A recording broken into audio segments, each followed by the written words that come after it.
Hey everyone, welcome to another episode of All Around Azure. My name is Jason Hand, and really excited to be here with you on this Thursday. We've got some really cool stuff we're going to be talking about today, doing some Internet of Things topics, as well as a bunch of other cool stuff. So without further ado, I'm going to bring in our guest today. Everybody, please welcome our friend Jasmine Greenaway. How are you, Jasmine? Good. How are you? I'm great. I'm really excited for today. We've been talking about doing this for a while, so I think we've got all the kinks worked out. And yeah, how are things? Things are great, but at this current moment, I just have 1 second. I just have to. I'm gonna pause. I'm gonna just mute myself real quick. Okay. I just something happened upstairs real quick. In one moment. Okay. Well, while Jasmine's getting her stuff worked out, I'll give you just a few housekeeping things that we like to share with everybody. I'll be keeping an eye on the chat, so if you've got any questions for either Jasmine or myself, drop those into chat. I'll be monitoring those and we can share them. Jasmine also has a bunch of resources that I've got links to over here, and as we go throughout the show, through the 90 minutes, I'll be dropping in links so you can also check out those types of things. And in general, I would say, it's good to follow both myself and Jasmine on Twitter.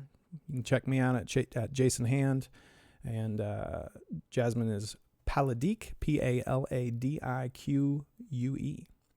She also has a Twitch channel by the same username, so you might check that out. I'm on Twitch as well. It's Jason Hand 24. So with that, welcome all of you to the show, to the live stream. If you're new to this live stream, to All Around Azure, we typically cover lots of different topics, but all related in some form or fashion to technology that's found on Azure. So we've talked about things like logic apps, and we've done artificial intelligence and machine learning. And today we're going to be doing a little bit of IoT stuff. So yeah, let's see if Jasmine's back with us. Jasmine, how are you? Everything good? Good. Yes. Yes, I'm back. One of the things about living in New York, every once in a while we have some apartment issues. So the person who came to work on it came today. So it was just a little unexpected, but we're still good. We still got this under control. So yeah. Cool. So I'm working, as you mentioned before. Yeah, I'm doing great. I've been doing a lot of stuff with IoT recently. I'm not very as somebody who has like a background in mostly like web and .NET. This is kind of new territory for me. Yeah, it's been a lot of fun. Right now, for the stream, I have been thinking about just things like productivity, especially now that we're all home.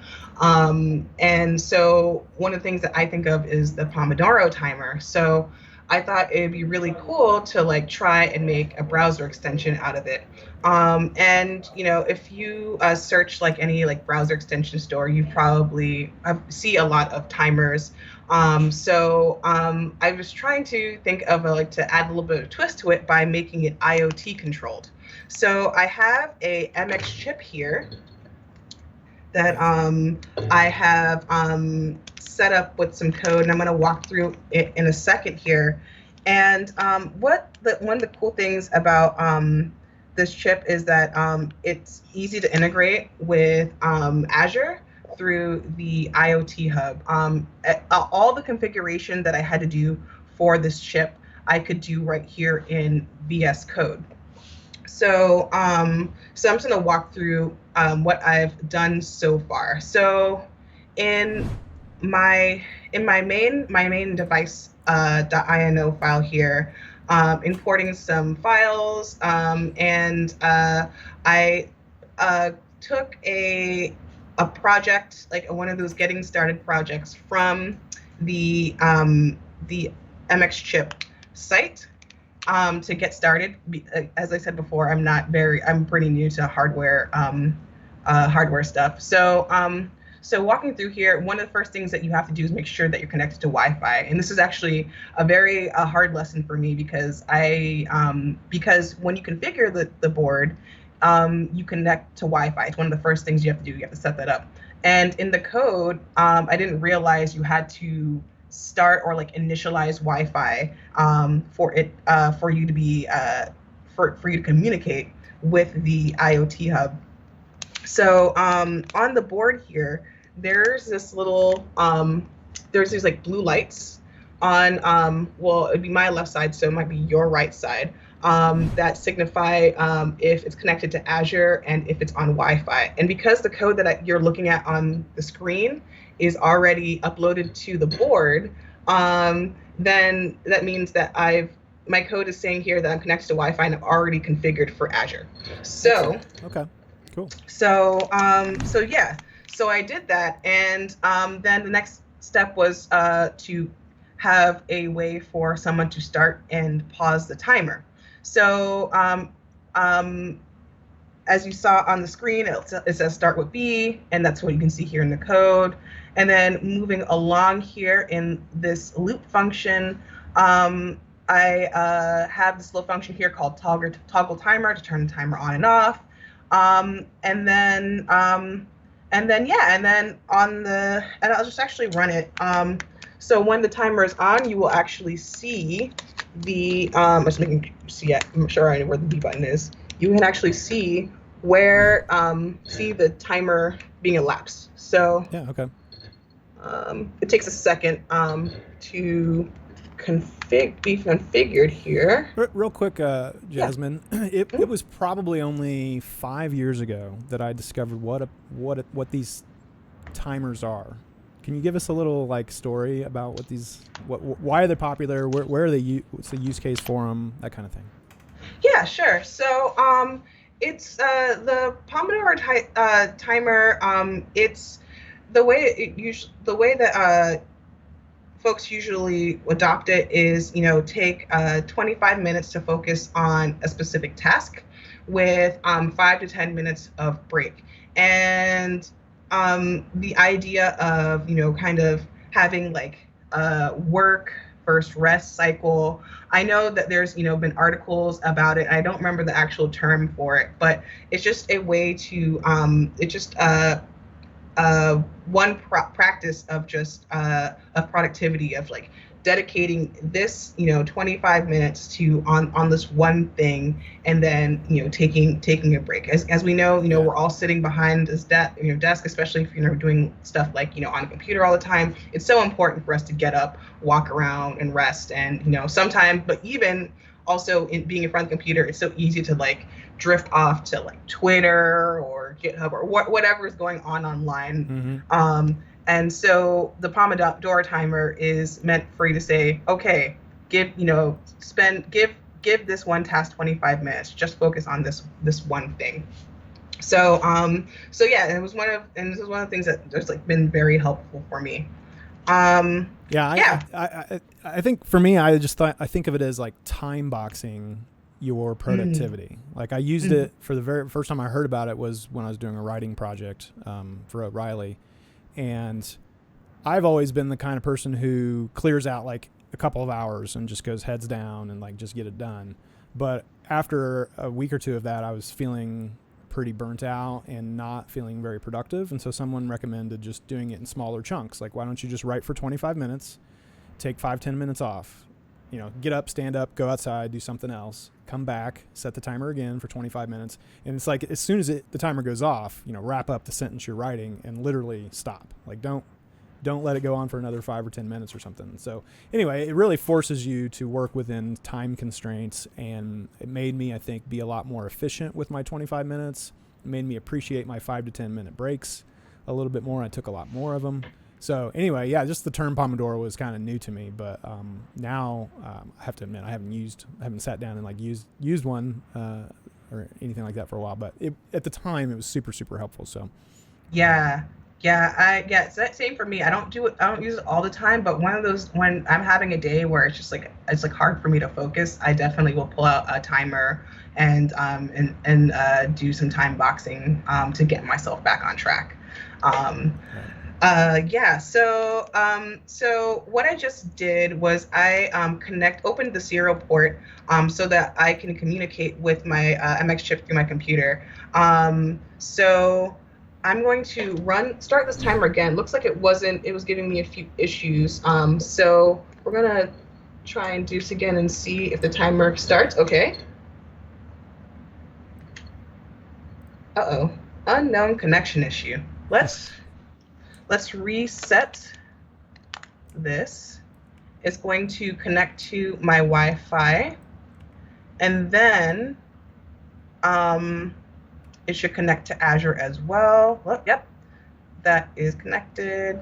Okay, let's try this again. Okay, and here we go. There's a timer running, and if I pause it, oh, not with A, with B,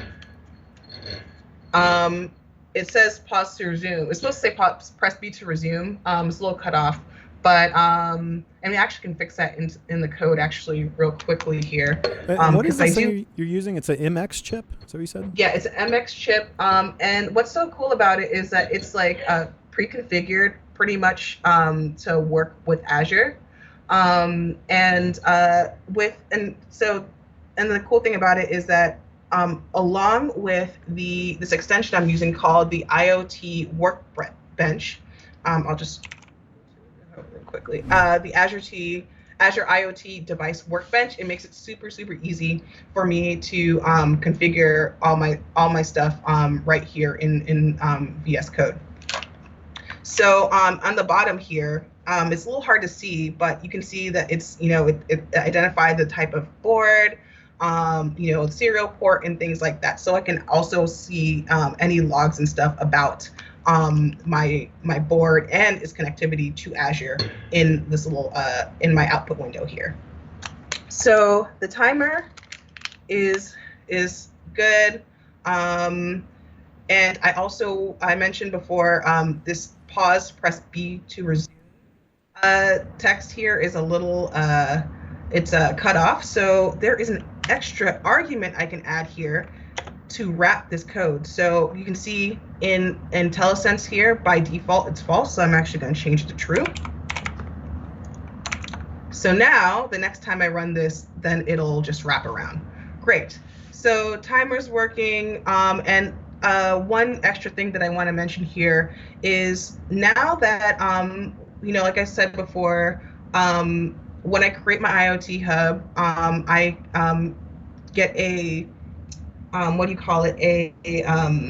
connection string that I can use to configure my board and connect to Azure with. And once I have that all set up, I can start sending messages back and forth from device to the cloud and from the cloud to device,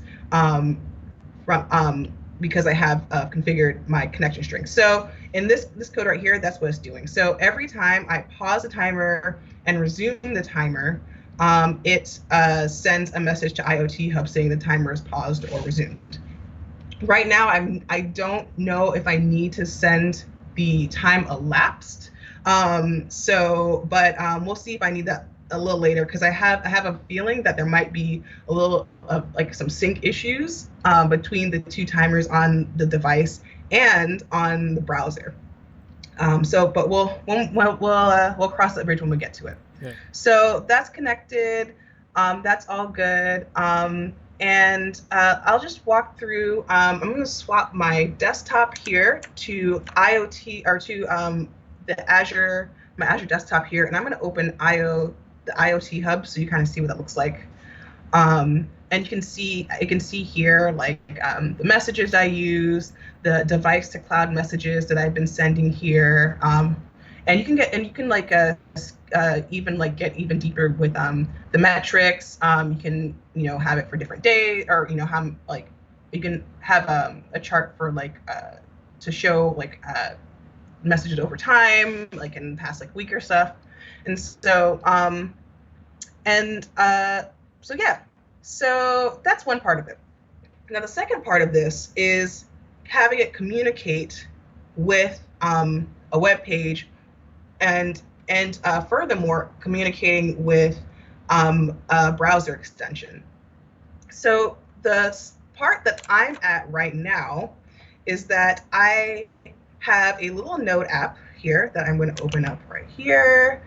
And yes, I have a little Node app that I started, and I went to the Event Hub's, the Azure Event Hub's documentation, because when you have an IoT hub and you want to get messages from your IoT hub onto your web page or something else, there is and I'm actually writing JavaScript, so I'm using JavaScript, the Event Hubs module, to get my messages. So I know that sounds really weird, but IoT Hub and Event Hubs have some very similar functionality. I'm not very, like I mentioned before, I'm not very versed on IoT, but so I don't know exactly specifically what those things are. But the way that it works is that I'm allowed to use the Event Hub's API to grab the IoT Hub events from the IoT Hub. So that's what I've done here. So I copied my endpoint from the portal, and I have copied some samples from the Event Hub's repo. And so this sample was getting a device to cloud extracting a device to cloud message from IoT Hub so that it shows up in Node. So I'm just gonna clear my terminal here. And so this would be the next step for me to communicate from my device to the web.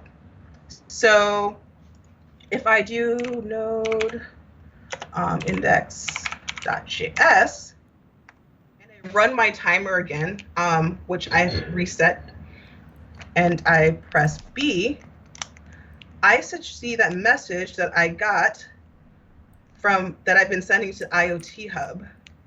And let me just restart. And by the way, for the people on the call or on the stream, I dropped in a link to the docs for IoT Hub. Awesome. Okay, so I reset my board here. I'm going to click start with B. Timer is going. Great. Yes, my all my console.log stuff here. So like I said before, this is all like just a sample code. So I haven't really done too much more to it. So if I press B again, you'll see that there's a message that says timer started, and then I should get another message coming here that says timer paused. Awesome.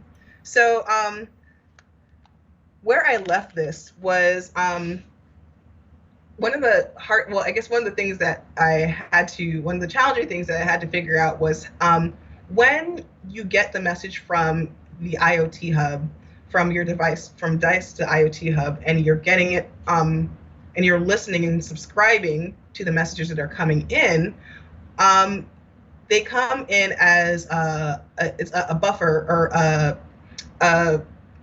that data comes in as a data type of buffer. And for me, I don't have much experience with that, but what it is my message. And so this line right here on line 23 it converts that buffer to a string. So what you're seeing here is where it says, buffer, like data, all that stuff. And where it says timer paused, that's actually this converted into a string.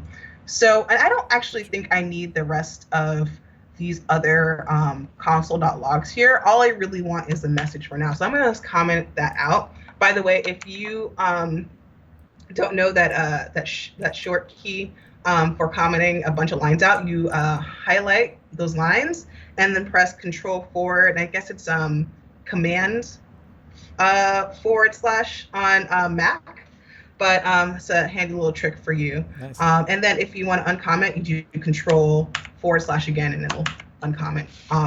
Also works on Visual Studio. That's actually where I first learned it, and I tried it just like kind of like mindlessly in VS Code, and I was like, oh, I forgot it still works here. Yeah, it's awesome. So I'm also going to comment out this console.log. Okay, so now, oh, actually, I'll also comment out this here. So, yeah, okay. So if I press this one more time, let's see what I get. Great. It's good enough for me. Okay. Actually, I would have to stop this to actually see just my message. Anyway, that looks good. Now, the issue that so this is pretty much my stopping point here. And the issue that I am running into now is that you cannot use Node with in a browser extension in the way that you would normally do with typical app development. So from what I have searched for so far, you need to use something like the package Browserify that will take anything that is specific for Node and bundle it up into a JavaScript file that you can add on that you can reference in an HTML file and use. So that's where I'm at right now. Okay.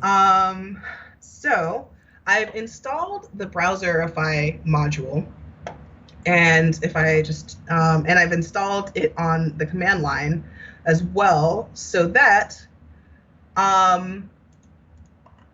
this required to my .env and the event hubs package will all be bundled into a file that I want to call app.js.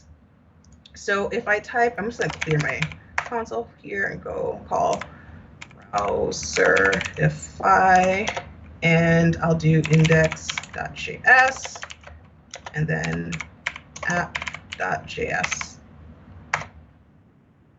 And I am running into an issue here. So it's saying that it cannot find the module Azure/Logger. And the funny thing is that it's already here in my Node modules. It seems like it's complaining because Logger does not have this @ symbol in front of it. And I don't think that if I rename Logger to just @Logger, like put @Logger in the front here, that will be helpful. So that's kind of where Jasmine, I I'm have a stuck question. now. Yeah. The Browserify thing. Mm-hmm. Can you give us a little more background on what that is? Oh, sure. So in Node, when you want to use a package, this line here on line 5, you would use either require or import, or the keyword require import to do that. But if I were to use this index.js and reference it in like a HTML file, I'll see an error that says requires something like requires not defined. Essentially, JavaScript doesn't know what require is if I'm trying to use it in the browser. So what Browserify does is that it bundles everything that you need to use in any of your packages that you're using this require keyword for, and it puts it into a separate file that you can reference and use in the browser. So that's essentially from what I understand. Okay. Makes sense. So and the other challenge is that with the browser, with a browser extension, you're still it's still essentially, it's still web development. You have, this HTML file, and you have, you have this JavaScript code, but you can't use Node the same way that you would use it to deploy to a website or, website development. So that's why I need Browserify in this situation here too. So so that's the challenge now. So doing this again, looking at my error, I'm unsure why it thinks that my logger directory, or my log directory, does not live in here. So that is the issue that I'm having. So anybody that might be watching, if you know why, help from the audience. Yes, help me, please. Well, the good news is we have just over an hour of time. Wow. So we can sort through this. Maybe. Yeah, maybe. Fingers crossed. Because I don't know. It's been one of those weeks. Yeah. Because we have these two. We have the technology, and we have we're like kind of. I feel like I'm like kind of like more than halfway there, because I have my device talking to the cloud, the cloud talking to my Node app. And if I were able to just bundle this with Browserify, I could insert this into a browser extension and we'll be pretty much closer to a timer in the browser and and on the device. Got it. So, yeah. So what I've been doing is kind of going through Browserify's documentation, and yeah, I'm unsure why it feels like I need like maybe like one of these advanced options to have it work properly. You said you had Browserify installed locally? Yeah, so so I need to do that. I had to install Browserify locally, globally, and I'm assuming locally on in just like my Node modules here, I assume. And as for me, like I mentioned before, I don't do much Node development. So some of the packages I'm not very familiar with. So this is my first time working with Browserify. So if I type Browserify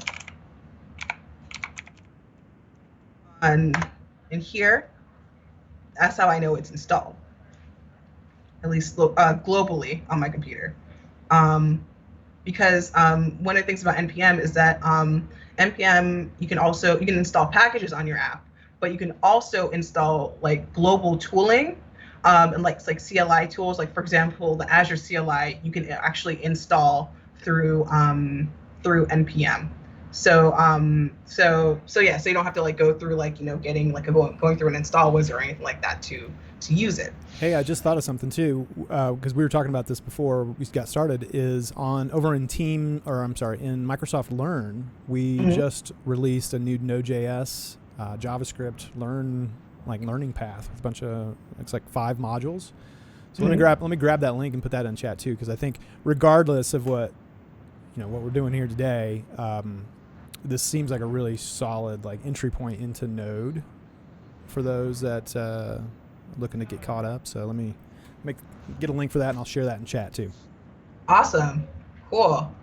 So yeah, I'm gonna just like take a look at these advanced options here and see if I can understand what I need to do for Browserify to find this logger thing here.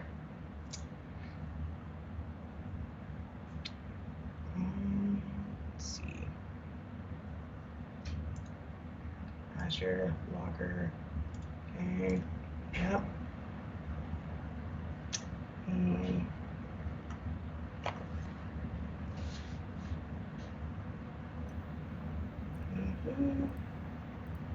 There's also some decent, I guess, IoT hub learn modules too that we discovered. We grabbed some of that too. Yeah. And what is really neat about IoT Hub is that they make it very, very easy for you to integrate with other Azure services. So, while I was like thinking of like the things I could do with this, it's really easy. There in the IoT Hub, you can go to like there's an area called events, and you can actually create like a new Azure function or logic app, or or even an actual event hub if you want to send any more messages to other either other like more than one subscriber if you'd like. And it's really easy to set up in the portal, which was really, really nice. Let's see. Yeah, I'm not seeing anything obvious. Browser field, nope. Ignore missing. Oh, ignore require statements. No, nope, that's probably detect the presence of global, process global, insert globals. Comment types of global variables to detect and define.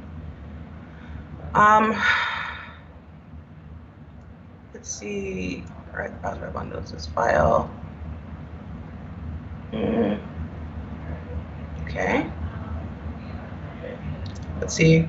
Okay. So build command to a bundle. Yep. Starting at main.js. All the modules that require main.js are included in the bundle. Yep. This all makes sense to me. And this is the step that I'm on right here. So yeah. I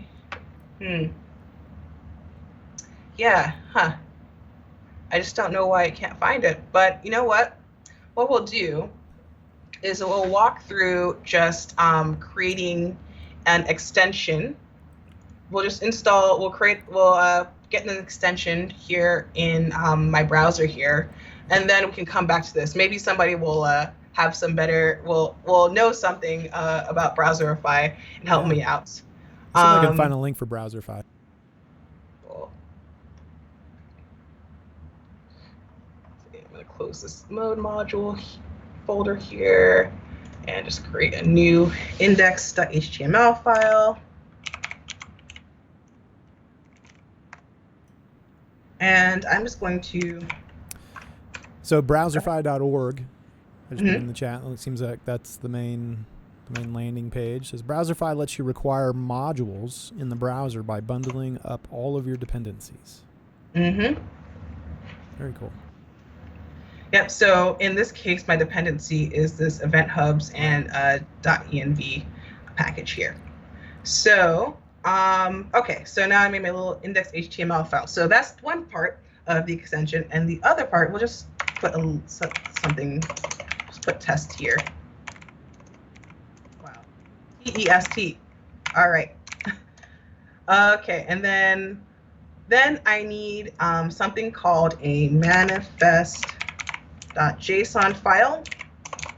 And what this does is it's pretty much a configuration file for a browser extension, so that it knows the name of the HTML file that you want to display, and some other additional things like any scripts or things like that you would need to include in your extension. So I do not remember the structure of the JSON file, so I'm just going to go on the Edge Chromium extension docs page and just copy it from there. Okay. Chromium, I think that was one of our links too we were going to share, was the Chromium extensions. Yeah, I think this one here. So let's go. We're going to go through the tutorial, and I just need a very basic manifest.json file here. Okay, awesome. There we go. Actually, let me scroll down a little bit more.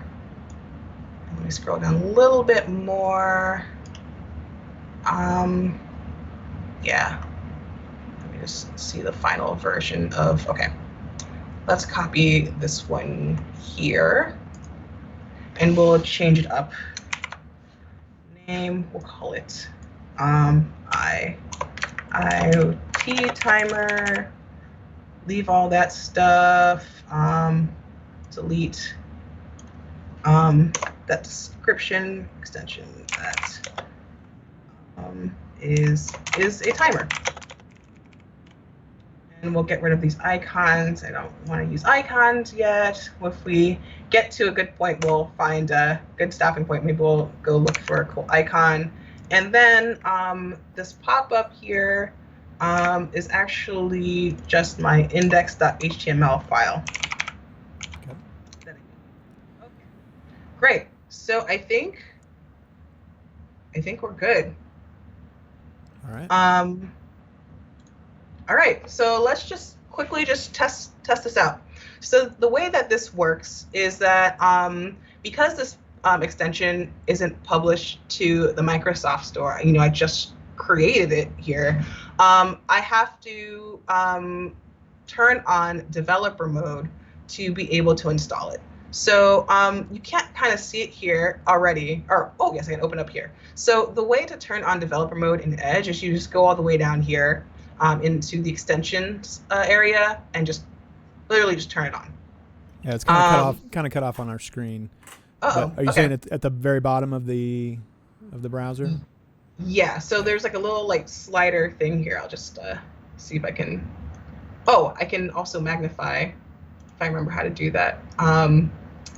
Yeah, I do not remember how to magnify. No, you're good. I think that's actually better now. It's kind of the way we have our overlays with our video and our just different images on the stream, but that looks good.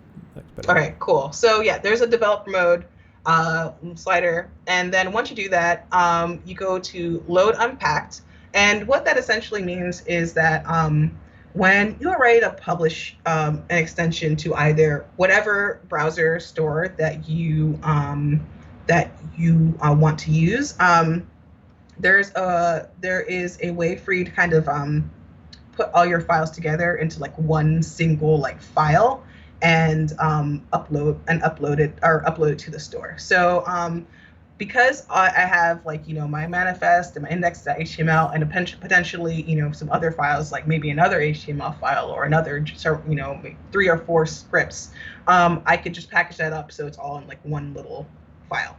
But I'm going to go to load unpacked. Quick question, just looking over into the file names, I see index.js, and then is it manifest? Manifest, yeah. Oh, thank you, manifest. It should be manifest. I don't know if it would actually cause a problem, but I don't know either. But this is just the way I've always known that I need to manifest a JSON file. Yeah. But that could have been a big issue for me somewhere. If I need to name it that. Okay, so the name of this folder is timer, right? And where is this in my directory? Let's see. Just copy my path here, and I'm going to load my unpacked extension here. We're gonna go up. Okay, so we're going to select this folder, and okay, great, wonderful. My little test, my timer, my IoT timer here is my little test thing is there. Great, okay. Looks like I got some errors. Let's see what those errors are. Oh, the extension includes, yes, I probably don't want any of that. Keys. Yeah. Oh, because what's that mobile? I guess my node module folder. So I just need to move my extension to a different directory. Right. So it's not does that test directory might not exist or something right now? Yeah. Okay. Well, that was much faster than I thought it was going to be. So Browserify is the main issue now at this point. So yeah, so let's take a look. So let's just take a look at some searches here. So Browserify. Okay, this is on the Browserify repo. Mm-hmm. Let's see, is there something that Browserify can? This is okay. One way call function require with the module name passed in a variable. Okay, okay. And code generated, restrict. Okay. This doesn't look like, yeah, this is definitely not my issue here. So this person's issue was that they were trying to, looks like they were trying to dynamically create the, or add the file name or file directory. It looks like that's something that you can't do with Browserify. Okay. So that's not my issue, thankfully. Right. So cannot find module for globals. That doesn't sound, let's see, module, special. I have a feeling that because, so what I'm going to search for is special, cannot find Browserify cannot find module special characters, because I have a feeling, I wonder if this like, this ampersand symbol is like making Browserify upset. I'm not sure, but we'll see. All right. Looks like you've been in that stack. Did you look at that Stack Overflow? Oh, let me just link? back up here. Open up the tab, because that's how we program. We yes, check Stack absolutely. Overflow. Yes, and it's so satisfying when you figure your problem out and you can close all the tabs. I am looking forward to that moment here. Yes. So let's see here. So I'm gonna go to that other the first tab that I opened, and see if I can figure it out. Cannot find module when trying to bundle many JS files, which is not really my issue here, because I only have one thing here. When I try to run app main, okay, static bundle, okay, that might not. Try adding dot to your path. Actually, I'm gonna close in this other tab. But okay, so let's see here. Don't think, I'm on a Windows machine, so I don't think this dot in my path looks like it would be the issue. Okay. Let's see here. Close that tab for now. So this person's creating a Backbone app, and they're trying to bundle, use Browserify to bundle it up. And okay, they had an issue after with some code issues with their code, some undefined. Okay, acquire Backbone. Nope, that looks, yeah, this looks like that's some stuff with jQuery that they had issues with. So that looks like, I wonder if it's the same. Oh, okay, yeah, this is like, looks like it's something specific to Backbone. Let's see, cannot find, oh, this is, yeah, that's just issue with Browserify. Let's see, cannot find, oh, nope, cannot find module require. Nope, man, let's see, external aliases, go Browserify, cannot find, nope, in a React project. And what are the special characters? Do you think it's that at symbol? That yeah. symbol? Yeah. Sorry, I called the ampersand earlier. It's a at symbol. Yeah. I have a feeling it might be that, but then I tried to remove it and like try to do like npm install Azure event hubs, and like that didn't work either. And normally you're not supposed to have to mess with like anything in the node modules folder, but I'm wondering what would happen if I removed the ampersand, or the not ampersand, the at symbol here. Because I kind of like feel like at this point I'm like grasping at straws as to why Browserify won't let me bundle this, and why it can't find this logger thing here. So I'm just gonna I'm gonna rerun that command again so everyone can see what the issue was. So can't find this module Azure/logger. Oh, ooh, event. Oh, interesting. Okay, I think I have some more information here. So it's saying it cannot find module Azure@logger from Azure/event-hubs/distribution/dist. Okay. Okay. I wonder. I wonder if it's looking for it in this folder. Cannot find module. Yeah, I mean, I wonder why it's thinking it would be there. Interesting. Visual event hubs.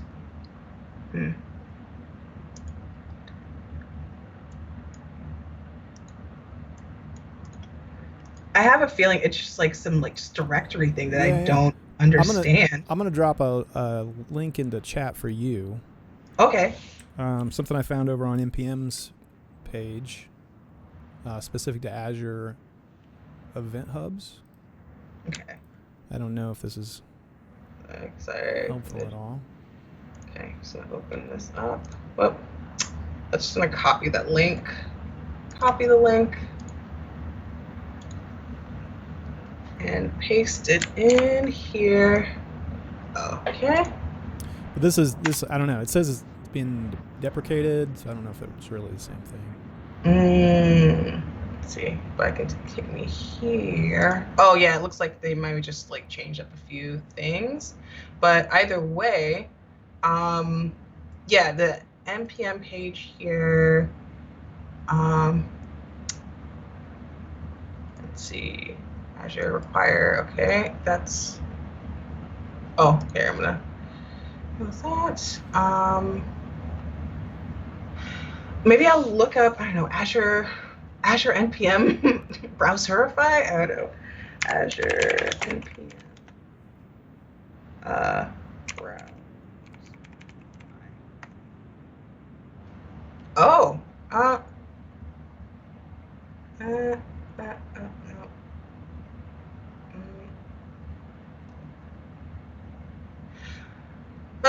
It was so I guess an effort, but nothing helpful.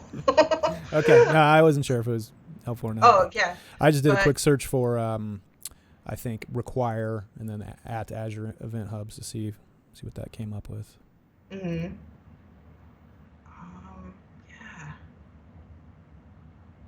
Yeah, and I wonder.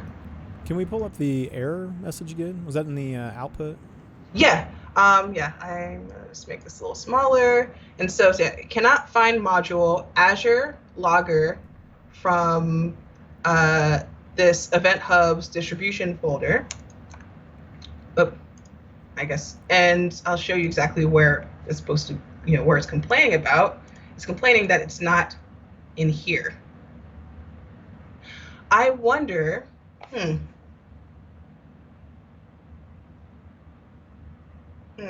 well, I thought I had an idea, but then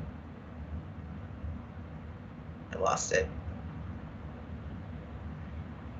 It's it seems like it's looking in the wrong place.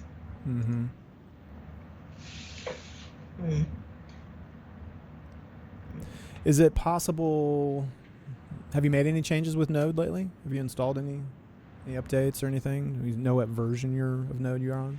Yeah, I'm on 12.16. Oh, yeah. Let's see what Browserify wants in terms of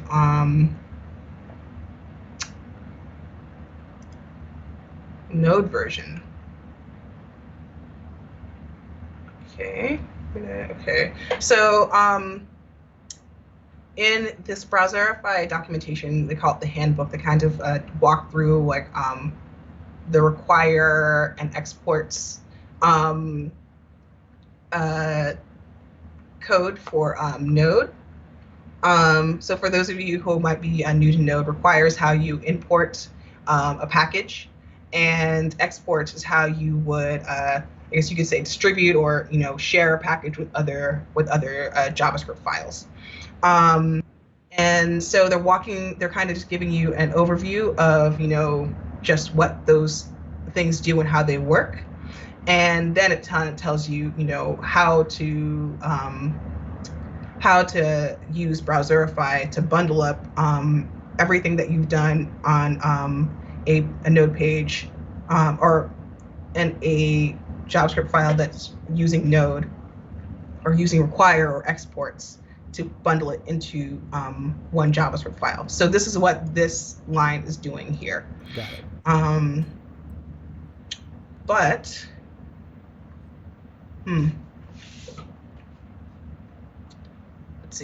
let's see, Browserify cannot find a module in this directory. And actually, I wonder if we added in the Azure logger, like the actual, because it's not the Azure or not the Event Hub, right? Isn't it Azure/logger that was part of the? Yeah, and it's looking for it in Azure/Event Hub/distribution. So I'm wondering why it's like trying to go in there instead of just looking in here. Yeah. Yeah. It's not. I mean, that require shouldn't. There wouldn't be another require that we add somewhere, is there? I mean, we could try and see what happens. Like if you added online, like between 4 and 5, another require for Azure logger. I don't know. I'm totally guessing. Yeah, I mean, at this point, that sounds like good. YOLO. Let's the answer to me. So, okay, answer. So Azure logger. Okay. I don't think I need to save it to a constant or anything like that because what's with the ellipses that's showing up under the require at the beginning there? File is a common JS module. Oh, can be referred to ES6 module. It's just another way for me to write. Okay.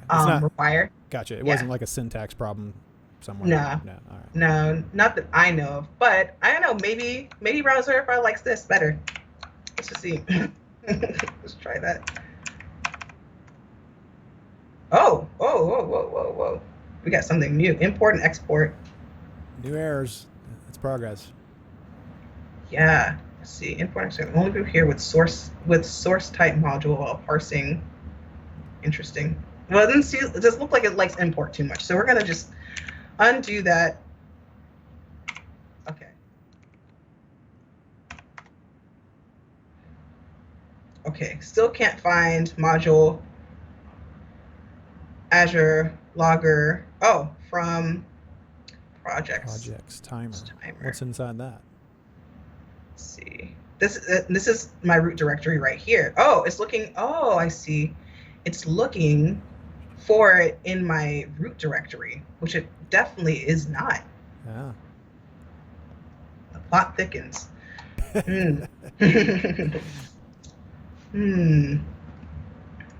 Okay.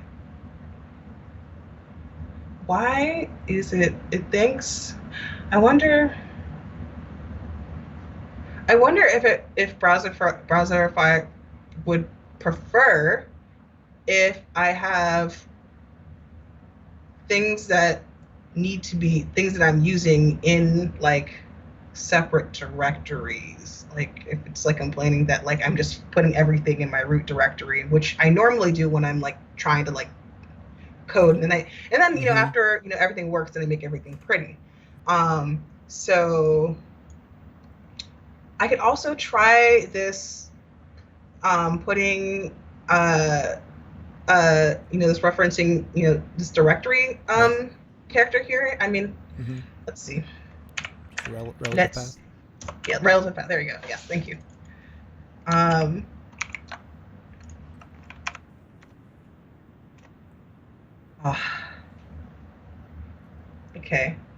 Okay. So now try to look in. now I try to look in the root directory. So that's definitely. Could we give it the specific path of C? What was it? C users Jasmine, something like that. Like tell it explicitly where it's at. Yeah, we could try that. See, Event hubs distribution.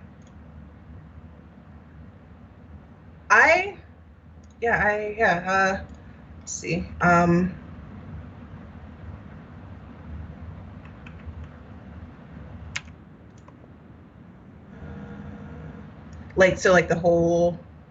Yeah, I don't know. I mean, yeah. Not sure it's best practice, but just hard code in exactly where its file is supposed to be. Yeah. Let's see. See what happens when I do that. Cannot.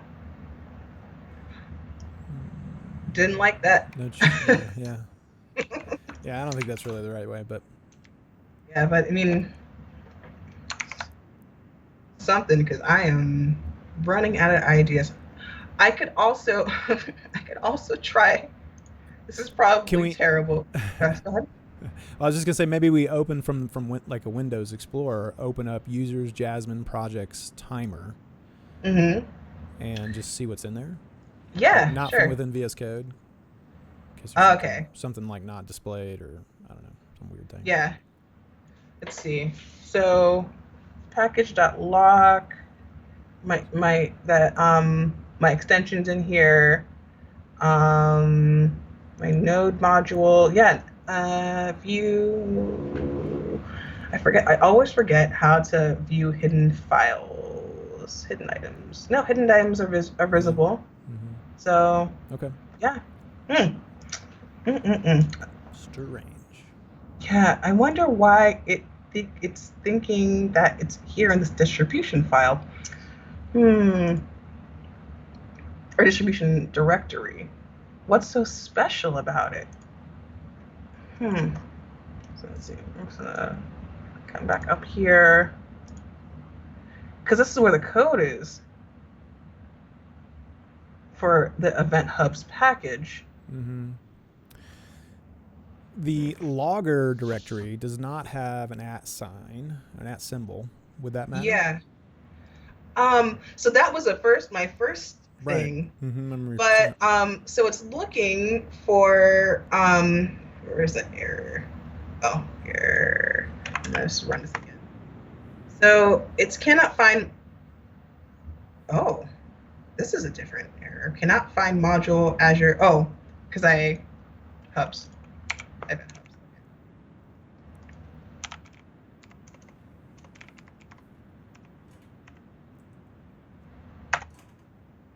Cannot find module Azure/logger from node modules, Azure, Event Hubs, distribution or dist folder. So why can't, I'm just gonna open this up real quick just to be curious. Interesting. How does it find? How it's supposed to find this? I wonder if it probably can't find it because Azure Logger is outside of the directory. Which is interesting because I'm still able to use Event Hubs. The code runs. So I'm curious. Hey, wait a second. What about single quote versus double quotes? Oh yeah. I always do that. Coming from .NET, I'm just so used to doing double quotes for everything. Yeah, so I just saw some of the others had single quotes.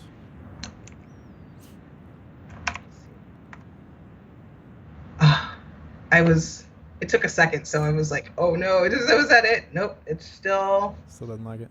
Still complaining. Well. Okay. All right, well.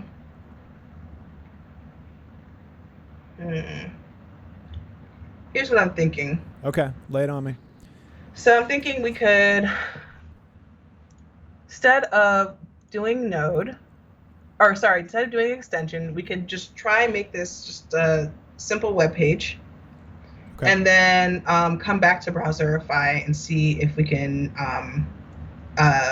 figure that out after. Because whatever the issue is here in Browserify, I feel like I'm like just very unsure. Yeah, sure what's and it going feels on. like an environment thing too. Yeah. Like something's. Yeah. Okay, well, that's cool. We can. Yeah. Let's experiment. We got still another 30 minutes. Although we don't need to use all of that. I will say we can always have a follow-up show and pick this up, at another point. So, but if you want to try something else in the next 20 minutes, for the next we'll say 15, 20 minutes or so. Yeah. And see what we got. Gotcha. Sounds good. Okay. So, web page node. I need something for routing, and I don't like. We've got a suggestion in chat. Yes. Double / maybe within the require. So with the ampersand sign. Let's see here. Or not ampersand. I keep on calling it ampersand. VSCode does it. Says with the full path. I don't know if that's what they mean or not. Double / maybe with require. Okay. I would say, seeing some of the other files, it didn't look like it required that, but yeah, that doesn't look right. Yeah. Let's give it a shot. Let's try. Okay. Let's try 1 / Oop. And okay, nope, didn't like that. Errors. And then lots of errors. Same errors. Interesting. Oh, interesting. Nope. Oh, it makes me sad. It's so close. Yeah, right. Okay. Let's see. Web page. Routing. Yeah. Well, we can just move on to the next thing you wanted to try. Yeah. Instead of. Yeah. But if anybody has any more suggestions and have experience with Browserify, definitely let me know. Okay. So, routing, and I don't know how JavaScript developers do this, but like some people just remember like these packages off their head. And so what the next package that I need is something just to that will serve this. I'm just going to use the same HTML page that I have now that will serve this page for me. Not request. Node page routing package. Express. Yes. Okay. That's it. Express.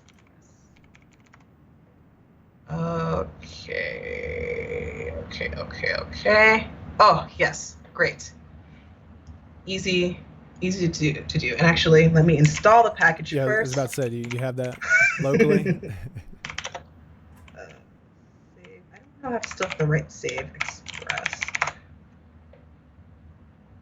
Can someone, if any of the people who are watching can tell me if I still need to use the save keyword or the save thingy here, let me know. I just never know anymore. I've sworn I've like done it with and without it, and it's been fine.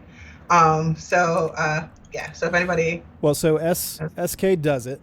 Says I think you have to escape the / in C://. I just put it in our chat with each other. Okay. Double / That's what they're saying. Thank you. Okay. Thank you. So check the chat, the Skype chat, and it should have. Oh yeah. Oh, you got it. I think you have to escape the / in C. Yeah. Okay. So, when I up here, Yeah, I'm not sure exactly where I'm supposed to escape. Mm-hmm. SK does it. Which line are you talking about?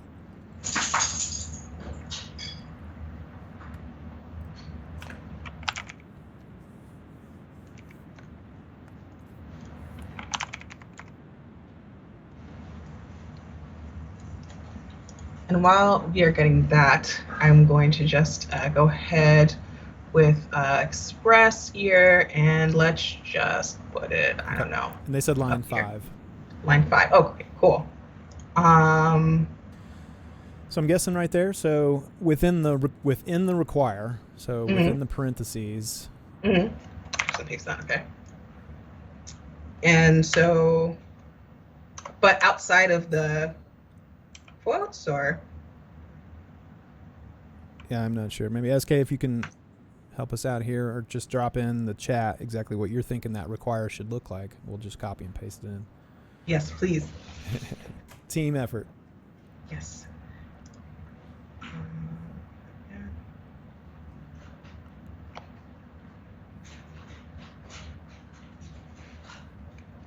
And, okay.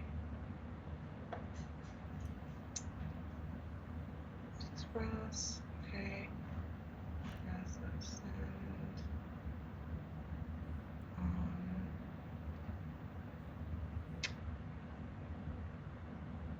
website. Okay.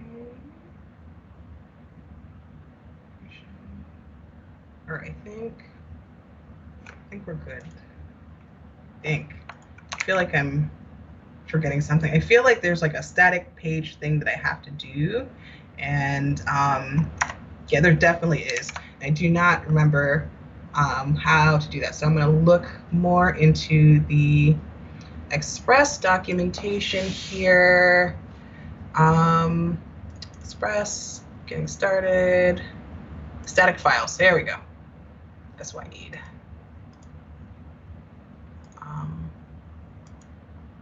Interesting. Having some issues. All right.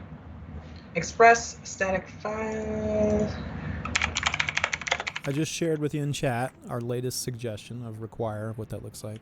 Okay, thank you so much. All right. Require. Okay. And then I'm guessing the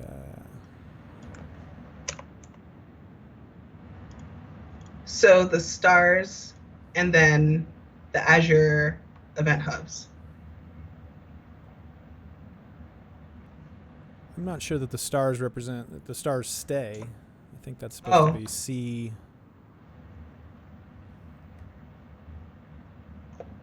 colon / and then the Azure stuff. Oh, so like the entire directory. Okay, yeah. Let's see. Let me just put it up again. Just to double check. So like, let's see, event hubs.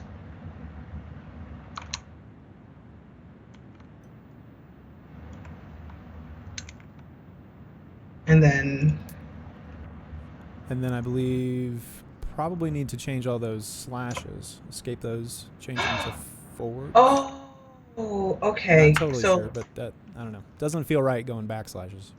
But then again, I'm not a Windows person, so it just always looks foreign to me when I see that. Honestly, I never remember any of these things. So like, so definitely sometimes tabs are twice as large. So let's see here. And then actually, interesting. I'm still getting the same error. Boo. So well, but that, I think that maybe confirms that. Well, I don't know if that confirms anything actually. I mean, it confirms at least that both of these are right too. Right. Yeah. It's a valid address. Yeah. Interesting. Okay. So static files, serve static files, Express. Okay. So app use, yep. Let's see, app use Express static. Except static public. Let's see. Okay, you can load, okay. Root, express.static, the root, and okay, got it. And then, so what this docs is telling me is to serve my HTML page, because Express is just, you know, it's a routing package, and I have to specify. So you can do things like, you know, your typical HTTP request, so like get, post, and all those things. But you can also serve static files. So in the Express docs, what I'm looking for is to serve my HTML file here, and so. So in this app.use code here, which actually needs to be below all this here.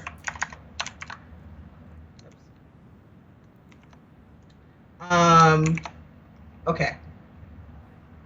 So that I can use my file. So now, if I do static, but I don't have a public folder, so I'll. And oops. And which means that I'm now using just my root directory, which it might hate, but we'll see. And then I think I should be able to just npm, oops, or sorry, node index.js, actually my file. I should be able, okay, I think we're good. So at localhost 3000, probably my history, 3000, yep. Oh. Okay, great. Cool. So that, at least that works. Yeah. All right. Something. Okay, so in fact, now with this console.log stuff that I have here, I actually might be able to see it here in my console if I do it. So I'm gonna run my my little device here. Show that off in the camera again. Show it for those that joined later. Our little what do we call this? The MX chip. Yes, MX chip. Yep. MX chip. And is that just USB connected, I guess? Yeah, it's just connected to my computer, and I actually could just disconnect it from my computer, but I've been having it just in here just as a power source. But at this point, now that the code's uploaded, all I need is just a power source to have it on and use it, because it's connected to Wi-Fi now. Got it. Okay, cool. So I'm gonna start my timer here, and my timer has been started, and it's been paused, but it does not show up in my console here, and that's fine. We can actually just make it show up in on the page, because now I believe, I do not remember how to do this, but I believe I should be able to how would I do this?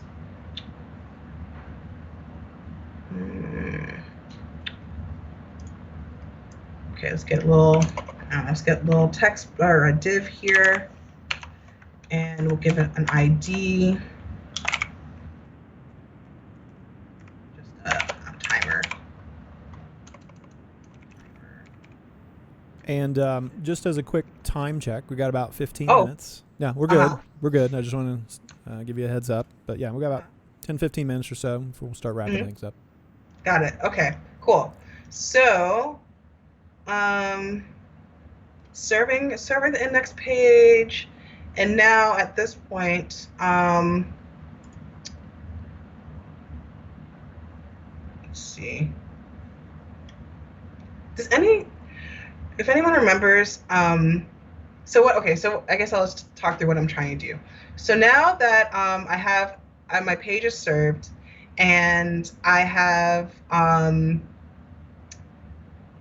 my little div here, and what I want to do is just get my timer messages in my index.html or my div here, so that it just like shows up whether I pause. But the problem here is that this is a back end app, and I'm not the only thing I'm doing with the only, I guess, the relationship between these two files here is that now I can serve this to my page, but I am trying to remember how to.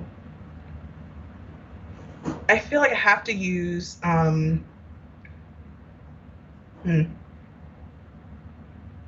have to use Express to serve my messages so that they get sent to my index.html file. And I do not, at the top of my head, remember how to do that. So if anybody remembers or just has any ideas of how I should be using Express to get those messages I'm getting from my IoT chip or from my my IoT hub to my page, I'd appreciate it. Is there a link that you were using or in your browser that was talking about that? Okay, there it is. Yeah. Yes, right here. Okay. So if you want to maybe share that link with me, I'll put it in chat. Everybody can have the same page. Absolutely. I'm gonna share it in here. Paste that, and create a virtual prefix. Okay. So I can't serve.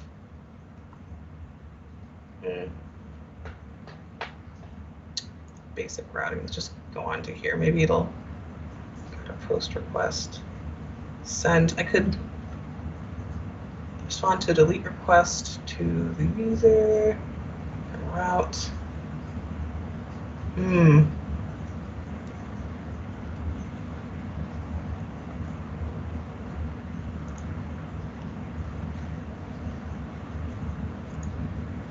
Let's just look through. Just looking through the docs here. How do I render? Okay. Oh, if you have a static file with the res.send file function, if you're serving using express.static middleware function. Sorry, go ahead. I was just reading through also that send file function. Is that part of your index.js somewhere? Yeah, I don't think I need it. If you have because I was just, I mean, I think, has to fix file if you're using many assets from a directory, use express.static. Oh, okay. Yeah, it's just saying that I could specify that index.html file, or I could specify, or I could just mention, I can either mention a specific file to use as static or a directory to read from where I would be expecting, where it would expressively expect static files to be. So HTML or like an image file or something like that. Got it. Yeah, so, okay. So here's what I'm thinking. Consumer client, okay, so, because printing to this console, but I just want to print just my page console here. How do I get it to my static page here? So I could do, because if I do this, actually it takes me to, let's see what it does. Oh, because I don't have it on anymore. Let's see. It shows me this hello world message. But okay, I think I have one thing that I think I could do. Okay, so whenever I get, oh, interesting. I think I might have an idea. So this consumer client subscribe code is what I see down here when my timer starts and pause. Because I remember this is the message that I'm sending from my device. Yeah. So I think I should be able to, and it's calling this print messages function right here. So and now that I have Express set up, I think I could just do app.get. Let's try. I don't know. We'll see what happens. App.get. And do it inside of print messages for now. I'm just moving code around at this point. Not very pretty, but do that and then take that message from here, get that message and put it in res.send. Let's see what happens. I do not know what's going to happen, but I don't know if I'm feeling too confident about this. It looks wrong to me, but we're just going to try it anyway because it all looks wrong to me. I don't understand any of this stuff, so you're doing great.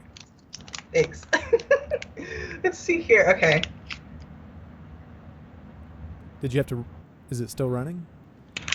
Yes, it's running, and I'm resetting my device.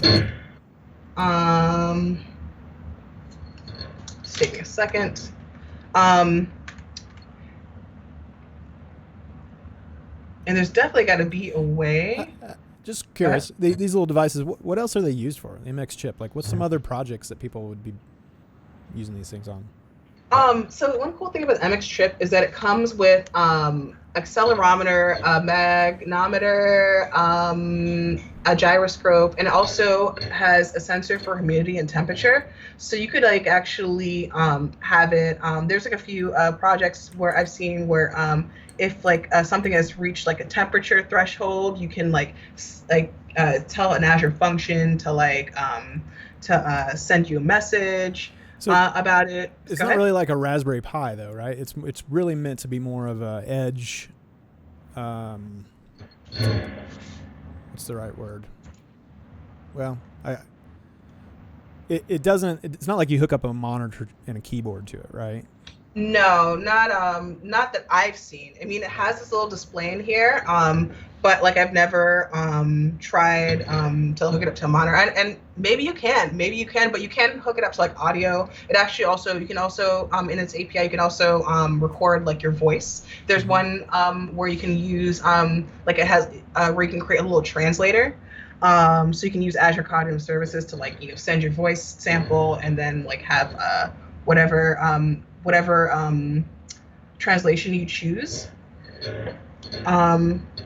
to show up on the screen.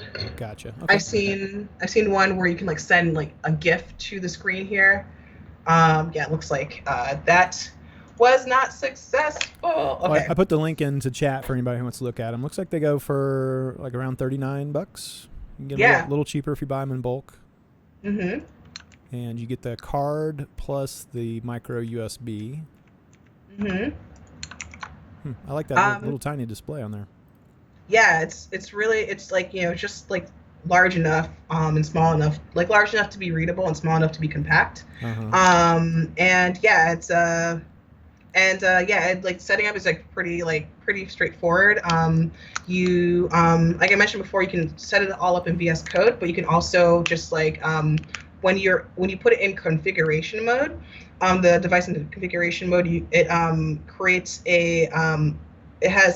it emits a Wi-Fi signal that you can connect to, and then configure it from Wi-Fi. So like kind of like similar with like a router. You go to 192.168 whatever, and configure whatever router settings you want. It's kind of the same thing here, except you're just setting the Wi-Fi, your Wi-Fi that you use, so it can connect to the internet. So unfortunately that Express the idea that I had to express did not work. And yeah, I am unsure. It'd be cool if I knew. I don't know off the top of my head if there's a way to like open like a tab, like a new tab from Node. Mm-hmm. Let me see. Open new tab in Node. Node. Create a personal tab with Node.js. Open a Node Selenium. So I think Selenium's a testing thing.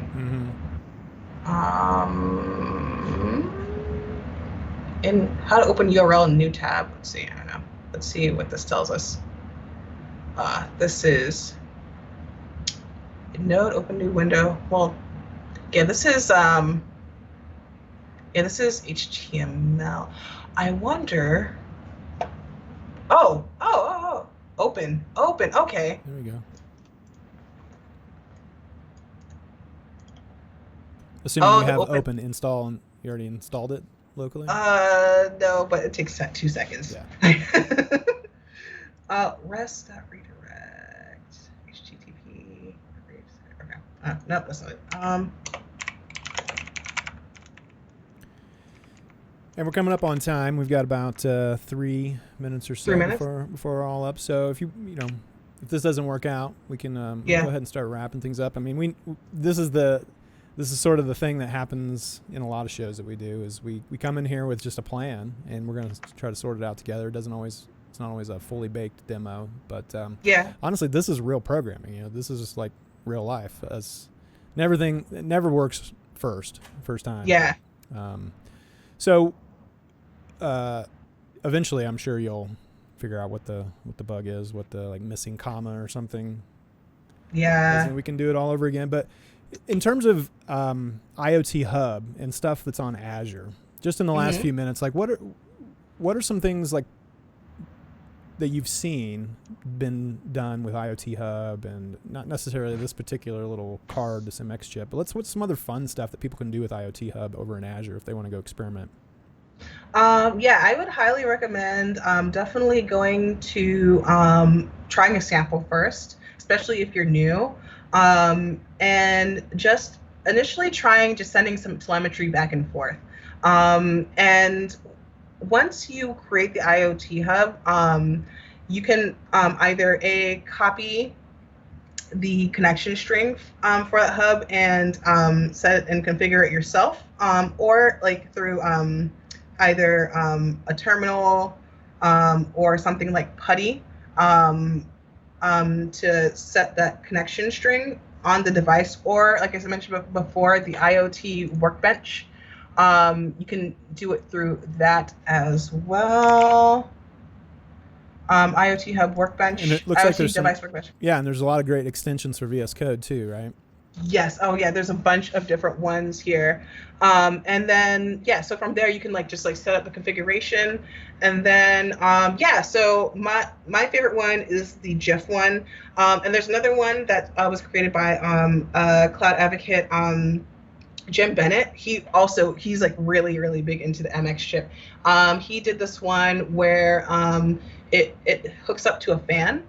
And I believe that there is some functionality in there if the temperature. Remember that I mentioned before that there is a temperature sensor on the MX chip. You could actually set up.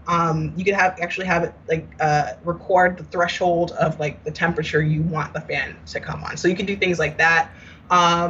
You could maybe if you have I don't know, friends in a group chat or friends who like to send each other messages, you could send messages back and forth to your friends. There's all kinds of things that you can do. And the cool thing is just with the IoT Hub, it makes it easy for you to take whatever message that you sent to send from your device to IoT Hub, and then you can send it to multiple subscribers or multiple things that would be accepting that message. So cool. A lot of little different fun little projects you can make with it, especially in the space of monitoring your environment. So well, we've come up on time, and although it wasn't a clean landing at the end here, I appreciate you sharing all this with us, and we definitely have to schedule another follow up.